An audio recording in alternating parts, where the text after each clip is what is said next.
সাহেব, মুয়াজ্জিন সাহেব, হুজুর যিনি আছেন তিনি জবাই করেন এলাকার পশুগুলো।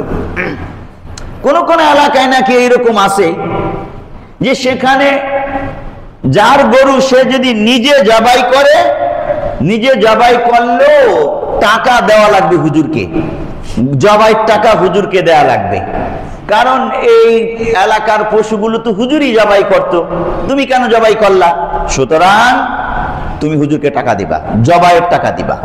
এখন আমাকে মাসালা জিজ্ঞেস করলো যে এই টাকা দেওয়া আবশ্যক কিনা, দেওয়া জায়েজ না না জায়েজ। আমার নজরে এরকম পড়ে নাই, কোন কোন এলাকায় থাকতেও পারে এরকম সমাজ ভিত্তিক, যেখানে পশুর জবাইয়ের একটা মাঠ থাকে সেখানে এরকম থাকতেও পারে যে মসজিদের ইমাম সাহেব, খতিব সাহেব, মুয়াজ্জিন সাহেব তিনি জবাই করেন, টাকা জবাইয়ের টাকা তাকেই দেওয়া হয় একাত্রে উঠে বা আলাদা আলাদা বা যেভাবেই হোক। এই ক্ষেত্রে মাসআলা হলো হুজুর পরিশ্রম করেছেন, জবাই করে দিয়েছেন, সেটার জন্য হুজুরকে টাকা দেওয়া জরুরি নয়। এটা হলো প্রথম কথা। দ্বিতীয় কথা হলো তিনি জবাই করেছেন, পরিশ্রম করেছেন, আপনি তাকে টাকা দিলেন, এটাও জায়েজ আছে, না জায়েজ না। এবং সাধারণত আমরা জবাইয়ের বিনিময়ে টাকা দিয়ে থাকি। আচ্ছা, 3 নম্বর কথা, জবাই হুজুর করে নাই, আমারটা আমি জবাই করেছি, তো আমার টাকা দেওয়া আবশ্যক কিনা হুজুরকে? মাসআলা হলো না, আমার টাকা আমি জবাই করেছি, আমার পশু, টাকা দেওয়া লাগবে কেন? হুজুরকে এই ক্ষেত্রে টাকা দেওয়া জরুরি নয়।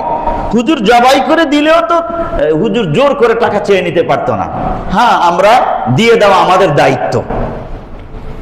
আর আমি জবাই করেছি, আমার এই জবাইয়ের টাকা হুজুরকে দিয়ে দেব, এটা জরুরি নয়, বাধ্যবাধকতা নেই।